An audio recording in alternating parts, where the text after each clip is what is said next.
എല്ലാവർക്കും നമസ്കാരം.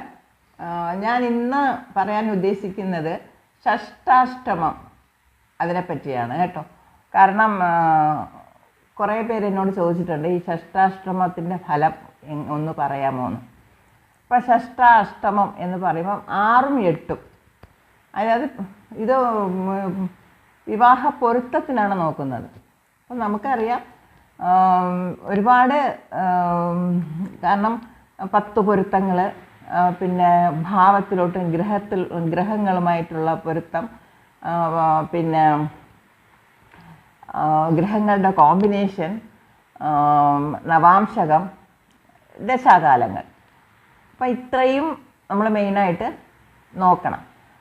പണ്ടുള്ള കാലത്ത് അതായത് ഈ 10 പൊരുത്തം, അത് ഇപ്പോഴാണ് ഈ 10 പൊരുത്തം. അതിന് മുമ്പേ 36 പൊരുത്തം എങ്ങാണ്ട് ഉണ്ടായിരുന്നു. അതിൽ നിന്ന് കുറഞ്ഞാണ് ഇപ്പോൾ 10 പൊരുത്തത്തിലോട്ട് എത്തിയിരിക്കുന്നത്. ഞാൻ വേദ പിന്നെ രജ്ജു എല്ലാം ചേർത്ത് തന്നെയാണ് പറയുന്നത്. അപ്പോൾ അന്നത്തെ കാലത്ത് ഇതൊക്കെ അവർ നോക്കിയിരുന്നു. പണ്ടുള്ള ആചാര്യന്മാർ അത് കണ്ടുപിടിച്ചത് അന്നത്തെ ആവശ്യമായിരുന്നു. അതായത് ഒരു ഗ്രൂപ്പ് ഓഫ് പീപ്പിൾ താമസിക്കുന്ന സ്ഥലത്ത് അവർക്ക് അന്ന് വെളിച്ചമൊക്കെ പ്രശ്നമാണ്. അതുപോലെ വാഹനം ഒന്നുമില്ലാത്ത കാലത്ത് പോകാനും വരാനും ഒക്കെ ഉള്ള ബുദ്ധിമുട്ടുകളൊക്കെ ഉള്ളത് കാരണം ആ താമസിക്കുന്ന സ്ഥലത്തുള്ള ആൾക്കാർ തന്നെ അങ്ങോട്ടും ഇങ്ങോട്ടും വിവാഹം കഴിച്ചിരുന്ന ഒരു കാലം. അപ്പം അങ്ങനെ വിവാഹം കഴിക്കുന്ന അത് പ്രകാരം എല്ലാം രക്തബന്ധങ്ങളായി മാറി. അപ്പം ആ രീതിയിലായിരിക്കാം ചിലപ്പോൾ അന്നത്തെ കുറേ പൊരുത്തങ്ങൾ അവർക്ക് ഏറ്റ മാതിരി ചെയ്തിട്ടുണ്ടാവാം. പിന്നെ എല്ലാ പൊരുത്തങ്ങളും പെൺകുട്ടിയുടെ നക്ഷത്രത്തിൽ നിന്നാണ് തുടങ്ങുന്നത്. അപ്പം നമുക്ക് അതും ഒരു ക്വസ്റ്റ്യൻ വരാം, എല്ലാം പെൺകുട്ടികളോട് ചേർന്ന് അങ്ങനെയാണ് നോക്കുന്നത്. ഇപ്പോൾ ഭാവങ്ങളിലും ഗ്രഹങ്ങളും ഒക്കെ നോക്കുമ്പോഴും ഈ ഗ്രഹ പൊരുത്തം നോക്കുമ്പോഴും പെൺകുട്ടിക്ക് മാച്ചായിട്ടുള്ള ആൺകുട്ടിയാണ് തിരഞ്ഞെടുക്കുന്നത്. അങ്ങനെ തന്നെയാണ് നോക്കുന്നത്. കാരണം പെൺകുട്ടിക്കാണ് സേഫ്റ്റി വേണ്ടത്. പിന്നെ അന്നത്തെ കാലത്ത് അവരത് എങ്ങനെ തീരുമാനിച്ചു എന്ന് നമുക്ക് ലോജിക്കായിട്ട് വേണമെങ്കിൽ പിന്നെ എടുക്കാം. ശുക്രൻ എന്നത് പെൺ, അതുപോലെ വിവാഹകാരകനും ശുക്രനാണ്. അപ്പം അതുകൊണ്ടായിരിക്കാം.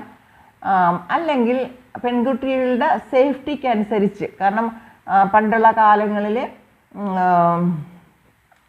വിവാഹം കഴിഞ്ഞാലും വൈഫ് അറിയാതൊക്കെ അവർ വേറെ ബന്ധങ്ങളിൽ ഏർപ്പെടും. ഇവർക്ക് ഇവിടെയും മക്കൾ കാണും, അവിടെയും മക്കൾ കാണും. അപ്പം വോയിസ് ഇല്ല വൈഫിന്. അപ്പം അങ്ങനെയൊക്കെ ഉള്ളൊരു കാലഘട്ടങ്ങളൊക്കെ ഉണ്ടായിരുന്നല്ലോ. അപ്പം അതിൻ്റെയൊക്കെ പിൽക്കാലത്ത് ഒരു സേഫ്റ്റിക്ക് വേണ്ടി ശരിക്കും പെൺകുട്ടിക്ക് മാച്ചിങ് നോക്കി കല്യാണം കഴിച്ചു കൊടുക്കാൻ വേണ്ടി ഈ പൊരുത്തം ശരിയാക്കിയിരിക്കാം. അങ്ങനെ വേണമെങ്കിൽ നമുക്ക് എടുക്കാം. അപ്പോൾ ഇതിനെപ്പറ്റി നമ്മൾ കൂടുതൽ ചർച്ച ചെയ്യാൻ നമുക്ക് അറിയില്ല എന്താണെന്നുള്ളതും.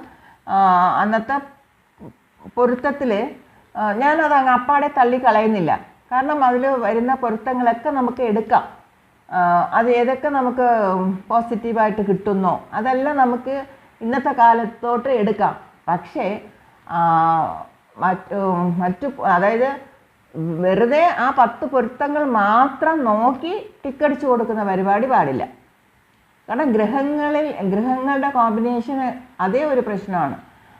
അതുപോലെ ഭാവങ്ങൾ, ഗ്രഹങ്ങൾ, ഗ്രഹ കോമ്പിനേഷൻ. അപ്പോൾ അങ്ങനെ നമ്മൾ അതൊക്കെ നോക്കാതെ വെറും ഈ 10 പൊരുത്തം മാത്രം നോക്കി കൊടുത്താലും ശരിയാവില്ല. പിന്നെ ഒരു ക്വസ്റ്റ്യൻ എനിക്ക് വന്നത്, ലഗ്നം നോക്കണോ ചന്ദ്രനെ വെച്ച് നോക്കണോ? ഇത് രണ്ടും ഇല്ലെങ്കിൽ വേറെ എന്ത് വെച്ച് നോക്കും എന്നുള്ളതാണ്. ഒരു ഫലം കണ്ടുപിടിക്കാൻ ജാതകത്തിൽ വേറെ എന്തൊക്കെയാണ് നോക്കേണ്ടത്, എങ്ങനെ നോക്കും എന്നുള്ളത്. ഒന്നുമില്ലെങ്കിലും ഒരു പ്രശ്നം വെച്ച് നോക്കാം നമുക്ക്. ലഗ്നം വേണ്ട, ചന്ദ്രൻ വേണ്ട, പിന്നെ ലഗ്നാധിപതി വേണ്ട, ഒന്നും വേണ്ട. ഒരാൾ വരുന്ന സമയത്ത് അവർ ആ ടൈം നോക്കിയിട്ട് നമുക്ക് പ്രശ്നത്തിലൂടെ നമുക്ക് ഫലം പറയാം. പിന്നെ ലഗ്നമാണെങ്കിൽ നമുക്ക് ടൈമിങ് ആ കറക്റ്റ് ടൈം ഉണ്ടല്ലോ, അതനുസരിച്ച് ലഗ്നം നോക്കുമ്പോൾ ഈസിയാണ്. 12 ഭാവങ്ങളെയും നമുക്ക് പെട്ടെന്ന് 1-ാം ഭാവം തൊട്ട് 12 ഭാവം കിട്ടും. പിന്നെ ലഗ്നം എങ്ങനെയാണെന്ന് നോക്കാം, സ്ട്രോങ് ആണോ എന്ന് നോക്കാം, നല്ല ബലത്തോടെ നല്ല ഒരു ശുഭഗ്രഹങ്ങളുടെ വീക്ഷണത്തിലോ അങ്ങനെയൊക്കെ ഒരു നല്ല ബലമായിട്ടൊക്കെ പാപകത്രി യോഗമൊന്നും ഇല്ലാതെയൊക്കെ നല്ല രീതിയിൽ നിൽക്കുന്ന ലഗ്നമാണോ എന്ന് നമുക്ക് നോക്കാം. അല്ല ലഗ്നം വീക്കായി എന്ന് മനസ്സിലാക്കിയാൽ ലഗ്നാധിപതി എവിടെ നിൽക്കുന്നു എന്ന് നോക്കാം. കാരണം ലഗ്നാധിപതിക്കാണ് നമ്മൾ ഈ അനുഭവ യോഗം പറയുന്നത് ലഗ്നാധിപതിക്കാണ്. ആ ലഗ്നാധിപതി എവിടെ നിൽക്കുന്നു, നല്ല സ്ഥാനത്ത് നിൽക്കുന്നോ, ശുഭകർത്തൃ യോഗത്തിൽ നിൽക്കുന്നോ, അങ്ങനെയൊക്കെ നോക്കി അതിന് ബലമാണെങ്കിൽ അത് വെച്ച് ജാതകം പറയാം, ഫലങ്ങൾ പറയാം. പിന്നെ ചന്ദ്രൻ ബലമാണെങ്കിൽ ഏറ്റവും നല്ലതല്ലേ. ആ ചന്ദ്രൻ്റെ ഫലം പറയുന്നത് എങ്ങനെയെന്ന് വെച്ചാൽ അതൊരു താരാഫലനാണ്, നക്ഷത്രങ്ങളെ വഴിയാണ് വരുന്നത്. 27 നക്ഷത്രങ്ങളും പ്ലസ് അഭിജിത്ത് നക്ഷത്രവും ചേർത്ത് വരുന്നത് അതുവഴിയാണ് നമ്മൾ ഫലം നോക്കുന്നത്. അപ്പോൾ എങ്ങനെ വേണമെങ്കിലും നോക്കാം. ഒന്നുമില്ലെങ്കിലും കാലപുരുഷൻ്റെ മേടവും പിന്നെ തുലാമും ആണും പെണ്ണുമായിട്ട് നമുക്ക് അങ്ങനെ എടുക്കാം. ഗുരുവിനെ കൊണ്ട് നോക്കാം, എങ്ങനെ വേണമെങ്കിലും നോക്കാം. പ്രശ്നം വഴി നോക്കാം, നമ്പർ വഴി നോക്കാം, എന്തും നമുക്ക് ഒരാളോട് നമ്പർ പറഞ്ഞിട്ട് ആ നമ്പർ വഴി നോക്കാം. ടൈമിങ് ഏത് സമയത്ത് ജനിച്ചു ആ ടൈമിങ് വെച്ച് പറയാം. അല്ലെങ്കിൽ അല്ലാതെ എല്ലാ കാര്യങ്ങളും നമുക്കത് പറയാൻ ബുദ്ധിമുട്ടൊന്നുമല്ല. പക്ഷെ അതൊക്കെ മനസ്സിലാക്കിയിരിക്കണമെന്ന് മാത്രം. അതുകൊണ്ട് കൺഫ്യൂഷനേ വേണ്ട. ലഗ്നമാണോ, ലഗ്നാധിപതിയാണോ, ചന്ദ്രനാണോ, അങ്ങനെ ഒരു കൺഫ്യൂഷനൊന്നും വേണ്ട. പക്ഷെ എങ്ങനെ വേണമെങ്കിലും നോക്കാം. അറ്റ്ലീസ്റ്റ് ഒന്നുമില്ലെങ്കിലും ഒരാൾ വരുന്ന സമയത്തനുസരിച്ച് ആ പ്രശ്നം നോക്കിയാലും നമുക്ക് ഫലം സൂക്ഷ്മമായിരിക്കും പറയാൻ. അത് പറയാൻ കഴിയുള്ള ആളായിരിക്കണമെന്ന് മാത്രം. അപ്പോൾ ഇതിൻ്റെ സംശയം തീർന്നല്ലോ. അടുത്തത്, അപ്പോൾ ഈ പൊരുത്തത്തിലാണ് ഈ ഷഷ്ടാഷ്ടമം വരുന്നത്. അപ്പോൾ ഷഷ്ടാഷ്ടമം എങ്ങനെ വരുന്നു എന്ന് വെച്ചാൽ, ഇപ്പോൾ ഇവിടെ പെൺകുട്ടിയുടെ നക്ഷത്രം വഴി തന്നെ ജാതകം വഴിയാണ് നോക്കുന്നത്. പെൺകുട്ടിക്കാണ് പയ്യനെ നോക്കുന്നത്. അപ്പോൾ കാരണം ആൺകുട്ടികൾക്ക് ഒരു ദോഷവും പറയുന്നില്ല. ചൊവ്വാദോഷം എന്ത് ദോഷമായിരുന്നാലും എല്ലാം ചാർത്തി കൊടുക്കുന്നത് പെൺകുട്ടികൾക്കാണ്. അപ്പോൾ പിന്നെ ഇവർക്കല്ലേ നോക്കേണ്ടത്, ഇവർക്കല്ലേ സേഫ്റ്റി ആയിട്ട് ഒരു നല്ല അനുയോജ്യനായ പയ്യനെ തിരഞ്ഞെടുക്കുന്നത്. അപ്പോൾ പെൺകുട്ടികളത് തന്നെയാണെന്ന് നമ്മളങ്ങ് ഉറപ്പിക്കുക. അപ്പോൾ അതുമാത്രമല്ല, പണ്ട് അവർ കൊടുത്തിട്ടുള്ളതൊന്നും ശരിയല്ല എന്ന് നമുക്ക് പറയാനേ പറ്റില്ല. അതിൽ ഒരുപാട് കാര്യങ്ങൾ നമ്മളിങ്ങനെ പിരിച്ച് നോക്കുമ്പോൾ നമുക്ക് ഒരുപാട് കാര്യങ്ങൾ കിട്ടുന്നുണ്ട്. ഇപ്പോൾ ദിനപ്പൊരുത്തം എന്നൊന്ന് പറയുന്നുണ്ട്. ആ ദിനപ്പൊരുത്തം നമ്മൾ വേണമെങ്കിൽ പറയാം ഭാവങ്ങളിലും ഗ്രഹങ്ങളിലൊക്കെ ആ ദിനപ്പൊരുത്തം ഉണ്ടെന്ന് പറയാം. പക്ഷേ അതിൻ്റെ ഒരു മഹത്വം നമ്മൾ മനസ്സിലാക്കണം. ആ ദിനപ്പൊരുത്തം നമ്മൾ അവർ കൊണ്ടുവന്നിരിക്കുന്നത് ഒരു ദിനപ്പൊരുത്തം എന്ന് പറഞ്ഞാൽ ഹസ്ബൻഡ് വൈഫും ആവശ്യമായ ഉള്ളതാണ്. കാരണം ദിവസവും അവർ അന്യോന്യം സംസാരിച്ചിരിക്കണം. അവർ പരസ്പരം ഒരു കരുതൽ വേണം, അവർക്ക് പരസ്പര സ്നേഹം വേണം, ഒരു ധാരണ വേണം. ഞാൻ നിനക്കുള്ളതാണ്, നീ എനിക്കുള്ളതാണെന്നുള്ള ഒരു ധാരണ അവർക്ക് പരസ്പരം ഒരു ഇത് വേണം. എപ്പോഴും ഒരു അറ്റാച്ച്മെൻറ്റ് വേണം. ഇപ്പോൾ എവിടെ പോയാലും എൻ്റെ വൈഫ് എന്നുള്ളതും എൻ്റെ ഹസ്ബൻഡും എന്നുള്ളൊരു ചിന്ത അവർക്കുണ്ടായിരിക്കണം. ഇതൊക്കെ ദിനപ്പൊരുത്തത്തിന് നല്ലതാണ്. ഒരു 10 ദിവസം മിണ്ടാതിരുന്ന പോയില്ലേ. അപ്പോൾ നമ്മുടെ ഒരു എക്സാമ്പിൾ പറയുകയാണെങ്കിൽ, ഇപ്പോൾ ദിനപ്പൊരുത്തമുള്ള ആൾക്കാർ എന്ത് ചെയ്യുമെന്ന് വെച്ചാൽ, ഇപ്പോൾ ഹസ്ബൻഡ് വൈഫും ജോലിക്ക് പോകണമെങ്കിൽ രണ്ടുപേരും ഒരുമിച്ച് പോകും. അതുപോലെ രണ്ടുപേരും ഒരുമിച്ച് തിരിച്ച് വീട്ടിലോട്ട് വരും. എപ്പോഴും അവർ തമ്മിൽ ഫോണിൽ സംസാരിക്കും. ഉച്ചയ്ക്ക് ഊണ് കഴിക്കുന്ന സമയത്ത്, തിരിച്ച് ഇറങ്ങുന്ന സമയത്ത് ഇങ്ങനെ സംസാരിക്കും. ഒരു പക്ഷേ പെൺകുട്ടി ഹൗസ് വൈഫും ഹസ്ബൻഡ് ജോലിക്ക് പോകുന്ന ആളാണെങ്കിലും അതേപോലെ തന്നെ രാവിലെ പോയി ഓഫീസിൽ എത്തിയ സമയം വിളിച്ച് പറയും. ഉച്ചയ്ക്ക് ഊണ് കഴിച്ചിട്ട് ഞാൻ കഴിച്ചു എന്ന് വിളിച്ച് പറയും. അതുപോലെ ഇറങ്ങാൻ നേരത്ത്, ഓഫീസിൽ നിന്ന് ഇറങ്ങാൻ നേരത്ത് വിളിച്ച് പറയും ഞാനിതാ തിരിച്ചു എന്ന്. ഈ ഒരു 1/2 hour 1 hour ട്രാവൽ വരുന്ന സമയത്തിനനുസരിച്ച് ഈ കുട്ടി റെഡിയായിരിക്കും. വൈഫ് എല്ലാം ടിഫിനൊക്കെ എല്ലാം റെഡിയാക്കിയിട്ട് കാത്തിരിക്കും. അപ്പം അവർ തമ്മിലൊരു അണ്ടർസ്റ്റാൻഡിങ്, ഒരു അറ്റാച്ച്മെൻറ്റ്, ഇതൊക്കെ ദിനപ്പൊരുത്തം നല്ലതാണ്. അത് നമ്മൾ ജാതകത്തിൽ അത് ചേർത്ത് വെച്ചാൽ നല്ലതല്ലേ. എല്ലാ പൊരുത്തവും ഒന്നും നമ്മൾ വേസ്റ്റ് എന്ന് പറയാനേ പറ്റില്ല. എന്തെല്ലാം അവിടുന്ന് പോസിറ്റീവായിട്ട് കിട്ടുന്നോ എല്ലാ പൊരുത്തം, അതിൽ കിട്ടുന്ന എല്ലാം 4 5 പൊരുത്തം വരട്ടെ, അതിനെ നമ്മൾ ഇതിലൂടെ ചേർക്കുക. ബാക്കി നമുക്ക് പിന്നെ രാശിഘട്ടത്തിൽ നോക്കുക, ആ ഭാവങ്ങൾ നോക്കുക. പിന്നെ എക്സാമ്പിൾ പറയുകയാണെങ്കിൽ ആ 10 പൊരുത്തം നമ്മൾ എടുക്കാം. 10 പൊരുത്തത്തിൽ എത്ര കിട്ടുന്നോ അത്രയും എടുക്കാം നക്ഷത്രങ്ങൾ വെച്ച്. ബാക്കി ഈ രാശിഘട്ടത്തിലോട്ട് വരിക. ഇവിടെ വരുമ്പോൾ 1 2 ഒന്ന് ഒഴിച്ചു നോക്കാതെ 12 ഭാവത്തിനെ നോക്കുക. 12 ഭാവത്തിന് ഒരു കണ്ണോട്ടത്തിൽ നോക്കുക എന്തൊക്കെ പ്രോബ്ലംസ് ഇതിനകത്തുണ്ട്. ഒരു ജാതകം നമ്മളെ കയ്യിൽ കിട്ടിയാൽ പൊതുവെ 2 ജാതകം നോക്കിയാണ് പിന്നെ ഒരു ഫലം പറയുന്നത് അല്ലേ. അപ്പോൾ മാച്ച് ചെയ്യുന്ന ജാതകത്തിനും ഈ ജാതകത്തിനും തമ്മിൽ എന്തെല്ലാം കോമ്പിനേഷൻ ഉണ്ടെന്ന് നോക്കുക. ഒന്നിലുള്ളത് മറ്റൊന്നിൽ വരാൻ പാടില്ല, തെറ്റായിട്ടുള്ളതൊന്നും വരാൻ പാടില്ല. അപ്പം എത്രത്തോളം ആ ജാതകത്തിൽ നല്ല വിഗ്രഹങ്ങൾ കോമ്പിനേഷനും 2ഉം 7ഉം ഭാവം ശരിയായി വരുന്നതും ലഗ്നാധിപതിയും അതേപോലെ എല്ലാ അധിപന്മാരുടെയും നോക്കണം. അതുപോലെ 8ാം ഭാവം മെയിനായിട്ട് നോക്കണം. ഒരാളിൻ്റെ 8ാം ഭാവം നോക്കണം, വരാൻ പോകുന്ന ആളിൻ്റെ 8ാം ഭാവവും നോക്കണം. ആ ഒരു ജാതകത്തിൽ തന്നെ മനസ്സിലാക്കാൻ പറ്റും. അതായത് ലഗ്നത്തിൻ്റെ 7, 7ൻ്റെ 8, അപ്പോൾ 2ാം ഭാവം. ആ 2ാം ഭാവം എങ്ങനെയാണെന്ന് നോക്കുക. അപ്പോൾ 8ലൊരു പാപഗ്രഹം നിന്നാൽ 2നെ നോക്കും, അത് ശ്രദ്ധിക്കണം. അപ്പോൾ ഇങ്ങനെ പരസ്പരം നോക്കും. അപ്പോൾ എന്ത് ചെയ്യണം?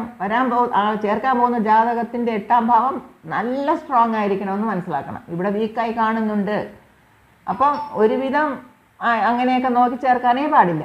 അപ്പോൾ 8ാം ഭാവം സഡനായിട്ടുള്ള അപകടങ്ങളും ഡെത്തുമൊക്കെ നടക്കും. അതേപോലെ സഡനായിട്ടുള്ള ഭാഗ്യവും കിട്ടും. അപ്പോൾ 8ാം ഭാവത്തിന് വളരെ സൂക്ഷിച്ച് വേണം ചേർക്കാൻ.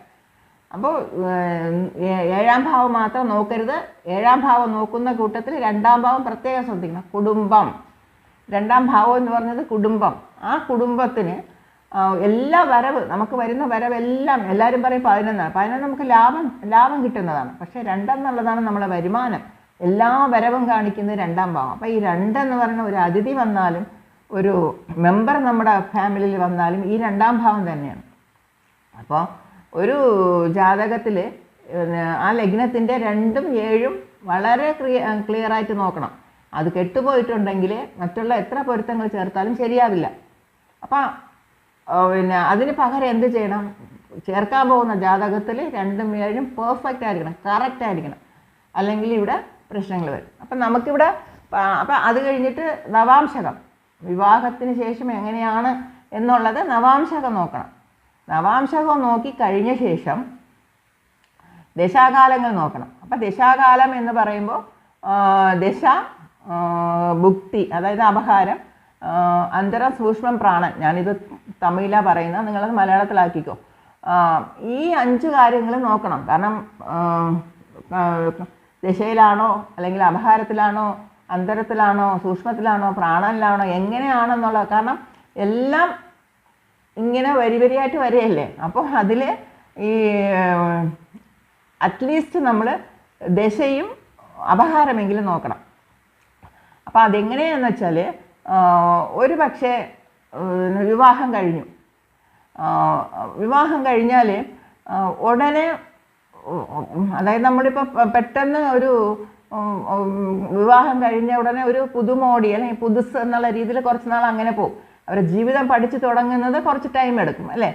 അപ്പോൾ ഉടനെയൊന്നും അവർക്ക് പ്രശ്നങ്ങൾ വരാൻ പാടില്ല. കാരണം അവർക്ക് താങ്ങാനുള്ള അല്ലെങ്കിൽ അത് ഫേസ് ചെയ്യാനുള്ള കഴിവൊന്നും കാണില്ല, കൊച്ചുകുട്ടികളല്ലേ. അപ്പോൾ ആ രീതിയിൽ നമ്മൾ ദശാകാലങ്ങൾ നല്ലവണ്ണം ചേർത്ത് കൊടുക്കണം. കുറച്ച് കാലമെങ്കിലും അവർക്ക് ഒരു നല്ല രീതിയിലുള്ള ദശാകാലം കടന്നു പോകണം. അവർ പരസ്പരം മനസ്സിലാക്കിയ ശേഷം എന്തും ഫേസ് ചെയ്യാനുള്ള ഒരു കഴിവ് വന്ന ശേഷം അവർക്ക് ആ ദശകൾ കുറച്ച് കഷ്ടം തന്നാലും അവർക്കത് വലിയ ബുദ്ധിമുട്ട് തോന്നില്ല. അപ്പോൾ ഈ ദശാകാലങ്ങൾ ചേർക്കുമ്പോൾ ചിലപ്പോൾ ഒരു അഷ്ടമാധിപതി ഒരാളിനെ ദശ നടക്കുകയായിരിക്കും. ആ സമയത്ത് വിവാഹം ഉറപ്പിക്കുന്ന സമയത്ത് അഷ്ടമാധിപതിയുടെ ദശയോ അല്ലെങ്കിൽ 6ാം അധിപതിയുടെ ദശയോ അല്ലെങ്കിൽ 12ാം അധിപതിയുടെ ദശ നടക്കുന്ന സമയമായിരിക്കും. പക്ഷേ അടുത്ത ചേർക്കുന്ന ജാതകത്തിൽ നമുക്ക് ചിലപ്പം 11ാം അധിപതി അല്ലെങ്കിൽ 9ാം അധിപതി 7ാം അധിപതിയുടെ ദശയൊക്കെ നടക്കുന്ന സമയമായിരിക്കും. അപ്പോൾ അത് നമുക്ക് തോന്നും 11 നല്ലതല്ലേ, 9 അതിനേക്കാളും നല്ലതല്ലേ, 7 നല്ലതാണല്ലോ എന്ന് പറഞ്ഞ് ചേർക്കുമ്പോൾ അവിടെ അത് ബാധകാധിപതി ആകാതെ ശ്രദ്ധിക്കണം. കാരണം ചരരാശിക്ക് 11 ബാധകം, സ്ഥിരരാശിക്ക് 9, ഉഭയരാശിക്ക് 7. അപ്പോൾ ഇത് വരുമ്പോൾ പ്രത്യേകം ബാധകമല്ലാതെ പിന്നെ 11ഉം 9ഉം 7ഉം ആയിരിക്കണം എന്നുള്ളത് വളരെ വളരെ കെയർഫുള്ളായിട്ട് ചേർക്കണം. അല്ലെങ്കിൽ ഇവർക്ക് ഒരു പക്ഷേ ഈ ദശാകാലങ്ങൾ ശരിയില്ലാതെ ചേർത്ത് കഴിഞ്ഞാൽ ജാതകത്തിൽ 2ഉം 7ഉം എന്തെങ്കിലും ഒരു പ്രശ്നമുണ്ടെങ്കിൽ ഇവിടെ ഇവർക്ക് ഒരു പ്രോബ്ലം സ്റ്റാർട്ടാകും എന്നുള്ളതാണ്. അപ്പം ഈ ബാധകാധിപതി എന്നുള്ളത് പ്രശ്നത്തിൽ നോക്കുന്നുണ്ടല്ലോ, ബാധകസ്ഥാനമൊക്കെ, അതേപോലെ തന്നെ ജാതകത്തിൽ അങ്ങ് നോക്കിയാൽ മതി. അപ്പോൾ മാക്സിമം എന്തൊക്കെ നമുക്കത് ശരിയല്ല എന്ന് തോന്നുന്നോ അതെല്ലാം ഒന്ന് ഒഴിവാക്കണം, അത്രയേ ഉള്ളൂ. ഒഴിവാക്കി കഴിഞ്ഞാൽ കുറച്ച് സിമ്പിളാണ് മാറ്റർ. അപ്പോൾ അതുപോലെ ഇത് ഇത്രയും നോക്കി കഴിയുമ്പോൾ ഏകദേശമായി കഴിഞ്ഞു. കാരണം ഗ്രഹ കോമ്പിനേഷൻ എന്ന് പറയുന്നത് ശനി രാഹു, ശുക്രൻ രാഹു, ശുക്രൻ കേതു, ശനി കേതു, ചൊവ്വ രാഹു, ചൊവ്വ കേതു, ഇങ്ങനെയൊക്കെ ഉള്ള ഒരു കോമ്പിനേഷൻ അത്ര ശരിയല്ല. അപ്പം ഈ ഒരു ജാതകത്തിൽ അങ്ങനെ ഉണ്ടെങ്കിൽ മറ്റേ ജാതകത്തിൽ അതൊന്നും പാടില്ല എന്നുള്ളതാണ്. രാഹുവിനെയും കേതുവിനെയും വലിയ കാര്യമായിട്ട് ഈ പൊരുത്തത്തിൽ പറയുന്നില്ല. അത് ചില സിറ്റുവേഷനിൽ അങ്ങനെ നിൽക്കുന്നതനുസരിച്ച് അങ്ങ് ചേർത്ത് വിട്ടാൽ മതി. അവിടെ സർപ്പദോഷം അങ്ങനെയൊന്നുമില്ല. ഇപ്പം 5ൽ രാഹു നിൽക്കുന്നു, 5ൽ കേതു നിൽക്കുന്നു, അതുകൊണ്ട് സർപ്പദോഷം അങ്ങനെയൊന്നുമില്ല. അതിനെ പറ്റി പേടിക്കേണ്ട ആവശ്യമേ ഇല്ല. കാരണം 5ാം അധിപതിയും 9ാം അധിപതിയും എങ്ങനെയാണെന്ന് നോക്കിക്കഴിഞ്ഞാൽ പ്രശ്നമേ ഇല്ല. അപ്പം അതാണ് നമ്മൾ അതിൻ്റെ സ്ട്രെങ്ത് എങ്ങനെയാണ് നോക്കേണ്ടത്. അല്ലാതെ 5ൽ കേതു നിന്നാൽ നമുക്ക് വേണമെങ്കിൽ പിന്നെ അമ്മയുടെ നമ്മുടെ മുത്തച്ഛന് 5 ബ്രദേഴ്സ് ഉണ്ടെന്ന് പറയാം, അല്ലെങ്കിൽ 5 കൂടപ്പിറപ്പുകളുണ്ടെന്ന് പറയാം. അതുപോലെ രാഹു നിൽക്കുകയാണെങ്കിൽ 5ൽ രാഹു നിൽക്കുകയാണെങ്കിൽ സർപ്പാരാധന വെച്ചാരാധന ഉണ്ടായിരിക്കാൻ പറയാം. ഗുരുവോടെ നിൽക്കുകയാണെങ്കിൽ സമാധിയുള്ള ഫാമിലി ആയിരിക്കാമെന്ന് പറയാം. അല്ലെങ്കിൽ അതായത് 2ൽ കൂടുതൽ അല്ലെങ്കിൽ 3ൽ കൂടുതൽ ബ്രദേഴ്സ് പിന്നെ മുത്തശ്ശനുണ്ടായിരിക്കാമെന്ന് പറയാം. ഇങ്ങനെയൊക്കെ നമുക്ക് അതിന് വേറെ വേറെ ഫലങ്ങൾ പറയാം. അതിൽ അവിടെ 5ൽ രാഹു നിൽക്കുന്നത് കൊണ്ട് ദോഷമാണെന്ന് നമ്മൾ എടുക്കാനേ പാടില്ല. ജാതകത്തിൽ ഒരു ദോഷവും നമ്മൾ പറയണ്ട. അങ്ങനെ ഒരു നമ്മളെ നാവ് കൊണ്ട് അത് പറയേ വേണ്ട. ഒരു പ്രശ്നമുണ്ട് എന്നുള്ള രീതിയിൽ അങ്ങനെ നമ്മൾ എടുത്താൽ മതി. ഒന്നിനെയും നമ്മൾ ദോഷമെന്ന് പറയാനേ പാടില്ല. അപ്പോൾ ഇത്രയും കാര്യങ്ങൾ നമ്മൾ ചേർക്കുമ്പോഴാണ് ശരിക്കും ആ പൊരുത്തത്തിൻ്റെ കാര്യങ്ങൾ വരുന്നത്. ഇനി ഷഷ്ടാഷ്ടമം എന്തെന്ന് പറയാം. അപ്പോൾ ഈ ചന്ദ്രൻ ഒരു പെൺകുട്ടിയുടെ ജാതകത്തിൽ ചന്ദ്രൻ എവിടെ നിൽക്കുന്നോ അതിൻ്റെ 6 അല്ലെങ്കിൽ 8, 12 പറയുന്നു. പക്ഷേ 6ഉം 8ഉം തന്നെയാണ് എടുക്കുന്നത്. അപ്പോൾ 6, 8 എന്ന് നമ്മൾ കേൾക്കുമ്പോൾ തന്നെ നമുക്കറിയാം ഒരു സുഖമില്ലാത്ത ഒരു ഏർപ്പാടാണ് അല്ലേ. 6 എന്നുള്ളതും രോഗം, നമുക്ക് 6ാം ഭാവത്തിന് തന്നെ കാരകത്വങ്ങൾ കൊടുത്തിട്ടുള്ളത് വളരെ കുറച്ചേ നല്ലത് കൊടുത്തിട്ടുള്ളൂ. ബാക്കിയൊക്കെ കോർട്ട് കേസ്, വഴക്ക്, പ്രശ്നം, പിന്നെ കള്ളൻ മോഷണം, പിന്നെ ഇങ്ങനെ പോലീസ് ഇങ്ങനെയുള്ള ഒരുപാട് പ്രശ്നങ്ങളുള്ളതാണ് 6ാം ഭാവം. അസുഖം, മെയിനായിട്ട് അസുഖം, കടം. അപ്പോൾ എങ്ങനെ ഇരുന്നാലും അതൊരു കുറച്ച് കാര്യങ്ങൾ മാത്രമേ പോസിറ്റീവായിട്ട് വരുന്നുള്ളൂ. ബാക്കിയെല്ലാം ഈ പ്രശ്നങ്ങളിലൂടെയാണ് വരുന്നത്. അതേസമയം 8 എന്ന് പറയുന്നതും സഡനായിട്ട് നടക്കുന്നതാണ്. സഡനായിട്ട് നടക്കുന്ന അപകടങ്ങൾ, പിന്നെ സഡനായിട്ട് നടക്കുന്ന മരണം, സഡനായിട്ട് നടക്കുന്ന പിന്നെ എന്തെങ്കിലും എന്താ പറയണ ഭാഗ്യം, ഈ ഇതോടനുബന്ധിച്ച് അതെല്ലാം 8 എന്ന് പറയുന്നത് ഒരു അപമാനം, സങ്കടകരമായി. ഇപ്പം നമുക്കൊരു ചില പ്രശ്നങ്ങളിൽ ഇപ്പോൾ ആർക്കെങ്കിലും ഒരു അപകടമോ എന്തെങ്കിലും സംഭവിച്ചു കഴിഞ്ഞാൽ അതിനെ തുടർന്ന് നമുക്ക് പിന്നെ ചില പണം വരാനുള്ള ചാൻസ്, ഇൻഷുറൻസ് ഒക്കെ കിട്ടാം. അതൊക്കെ ഒരു സങ്കടകരമായ ഒരവസ്ഥയാണ്. അപ്പം ഇതൊക്കെ 8നെ കുറിക്കും. അപ്പം 8ാം ഭാവം, 8ാം അധിപതിയൊക്കെ നമ്മൾ ഒരുപാട് മനസ്സിലാക്കാതെ നമ്മൾ ജാതകത്തിലോട്ടൊന്നും അത്ര പെട്ടെന്നൊന്നും ഫലം പറയാൻ ഇറങ്ങാനേ പാടില്ല. അത് ഒരുപാട് മനസ്സിലാക്കാനുണ്ട്. അതുപോലെ മെഡിക്കൽ അസ്ട്രോളജി അതുപോലെ ഒരു ഹെവി സബ്ജക്റ്റാണ്. അപ്പോൾ ഈ ഷഷ്ടാഷ്ടമം എന്ന് പറയുന്നത് ഒരു ജാതകത്തിൽ, ഒരു പെൺകുട്ടിയുടെ ജാതകത്തിൽ നിൽക്കുന്ന അതായത് കൂറെന്ന് പറയാം രാശി, ആ രാശി, ഇപ്പോൾ ഇത് മകരരാശിയിലാണ് ചന്ദ്രൻ നിൽക്കുന്നതെന്ന് വെച്ചോളൂ. അപ്പോൾ ഇതിൻ്റെ ചേർക്കാൻ പോകുന്ന ജാതകത്തിൽ ഇതിൻ്റെ 6ൽ നിൽക്കാൻ പാടില്ല എന്നാണ് പറഞ്ഞത്. 1, 2, 3, 4, 5 നമുക്കിവിടെ നോക്കാം. 6ൽ നിൽക്കാൻ പയ്യൻ്റെ ജാതകത്തിൽ അല്ലെങ്കിൽ ചേർക്കാൻ പോകുന്ന ജാതകത്തിൽ 6ൽ ഇങ്ങനെ നിൽക്കാൻ പാടില്ല. ഇപ്പോൾ 2 ജാതകം നമ്മൾ നോക്കുമ്പോൾ ഒരു ജാതകത്തിൽ കുംഭത്തിൽ കാണും, വേറൊരു ജാതകത്തിൽ കർക്കിടകത്തിൽ കാണും. മനസ്സിലായില്ല? അപ്പോൾ 2 ജാതകം അപ്പോൾ എങ്ങനെ വരുന്നു? പെൺകുട്ടിയുടെ 6ൽ വരുന്നു, പയ്യൻ്റെ ജാതകം എന്ന് വെച്ചു. പയ്യൻ്റെ ജാതകത്തിലെ ചന്ദ്രൻ പെൺകുട്ടിയുടെ 6 വരുന്നു. അപ്പോൾ പയ്യൻ്റെ ജാതകം വഴി നോക്കും പെൺകുട്ടിക്ക് 8 വരുന്നു. ഇതാണ് ഷഷ്ട അഷ്ടമം. ഷഷ്ടം 6, അഷ്ടമം 8, 6ഉം 8ഉം വരുന്നത്. മനസ്സിലായില്ലേ? അപ്പോൾ ഇത് ശ്രദ്ധിക്കണം.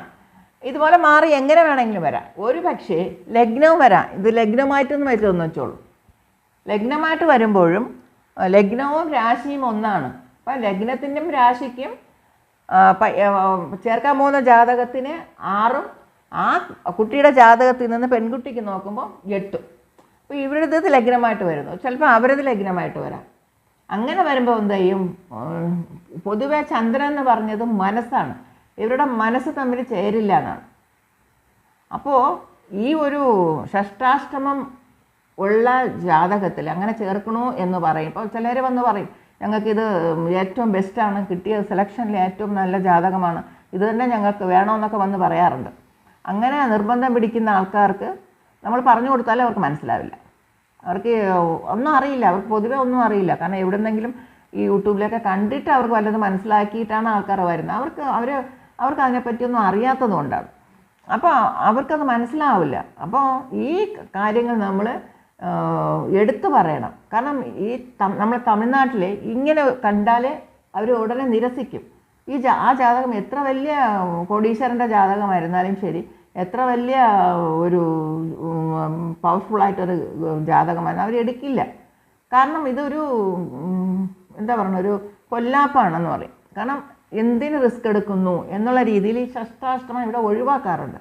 അപ്പോൾ അത്രയും നല്ല എക്സ്പെർട്ടൈസ് ആയ അസ്ട്രോളജർ മാത്രമാണ് ഇതിനെ ഉൾക്കൊള്ളിക്കുന്നത്. അപ്പോൾ അവരെങ്ങനെ നോക്കുന്നു വെച്ചാൽ മറ്റു പൊരുത്തങ്ങളൊക്കെ പക്കാവായിരിക്കണം.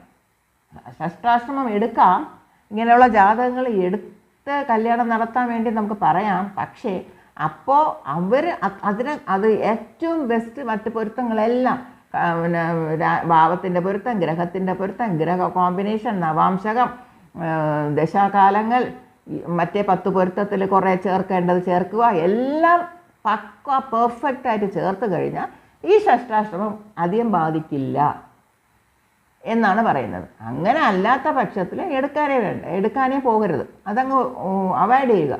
കാരണം മറ്റു പൊരുത്തങ്ങൾ എവിടെയെങ്കിലും ഒരു കോളാറ് സംഭവിച്ചിട്ടുണ്ടെങ്കിൽ ഇത് ട്രിഗർ ചെയ്യാൻ ആരംഭിക്കും. അപ്പോൾ അതിനുള്ള ഒരു റിസ്ക് എടുക്കണ്ട എന്നുള്ളതാണ്. മനസ്സിലായില്ല? അങ്ങനെ ഒന്നും അല്ല എന്നൊന്നും പറയണ്ട. ഷഷ്ടാഷ്ടം നമുക്കറിയാം, 6ഉം 8ഉം അത്ര സുഖകരമായ ഏർപ്പാടല്ല. അപ്പം അത് ആദ്യം നമ്മൾ ആലോചിക്കുക.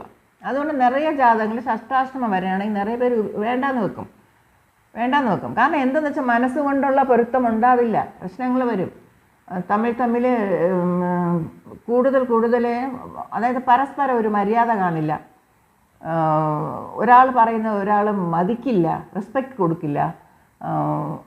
അപ്പോൾ അത് മാനസികമായിട്ടുള്ള പ്രശ്നങ്ങൾ ഇവർക്ക് ചന്ദ്രനല്ലേ, അത് മാനസികമായിട്ട് ഒരുപാട് ബാധിക്കും.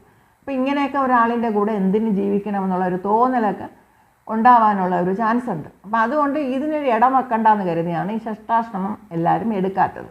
പിന്നെ ഒന്ന്, ഈ പെൺകുട്ടിയുടെ നക്ഷത്രത്തിൽ നിന്നും 6ലാണ് ചന്ദ്രൻ ആൺകുട്ടിയുടെ നിൽക്കണമെങ്കിൽ കുറച്ച് ഭേദമുണ്ടെന്ന് പറയാം.